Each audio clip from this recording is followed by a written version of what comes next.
Hello, friends. You know, my dad can fix just about anything. Born in 1940 in the shadow of the Depression, in the midst of the war, in rural South Georgia, he was raised in a time when if something broke, you fixed it. Tractors or toilets or furniture, it didn't really matter. This was DIY before DIY was a thing. So when I was growing up in the Atlanta suburbs in the 70s and 80s, we didn't have the plumber come out when a pipe burst. We didn't take the car to a shop for an oil change. We didn't call a repairman to fix the air conditioning. We called Dad. I'm an adult now, I suppose, a husband and a father, a homeowner, and I learned at least half of what my dad had to teach me. The problem is I learned the half about not calling somebody to come fix something. I didn't learn the half about how to actually fix stuff.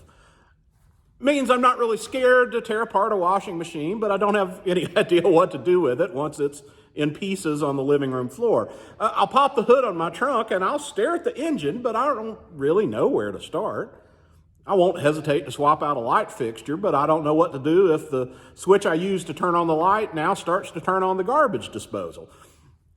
The truth, about halfway through most projects, Luke, my son, looks up at me and says, "Maybe we should call Grandpa." I'm exaggerating a little bit, but really only a little bit. I'm somewhat handy. I can do a few things, but nowhere near as competent as my dad is. But the thing is, I'm kind of proud that I don't let my incompetence stop me from giving it a go, even when I am in monumentally over my head. See, in the churches that I've served, I've just encountered far too many people who won't open a hymnal. I'm just not a good singer, they'll say. Or, I don't know enough about Scripture to lead a Bible study. Or they'll say, you don't want me to serve as an elder. I don't think my faith is that strong. You get the idea. Sometimes these folks are just being attentive to what their gifts are and what their gifts are not. And that's great. But all too often, I think we've created a culture that leaves no room for the amateur, the apprentice, for the one who aspires to learn and to grow. We're so quick to call in the experts, and we're hesitant to venture beyond our own expertise. Kids don't have this problem. Ask a group of preschoolers if any of them are good singers, and I guarantee you that all their hands will raise. Ask them if they're fast runners or great dancers, and I will bet nearly everything in my wallet that they will say yes. But once we get a few years on us, our eagerness is replaced with anxiety. What will they think if I miss a note? Or what if I mispronounce Melchizedek? And so we stop raising our hands.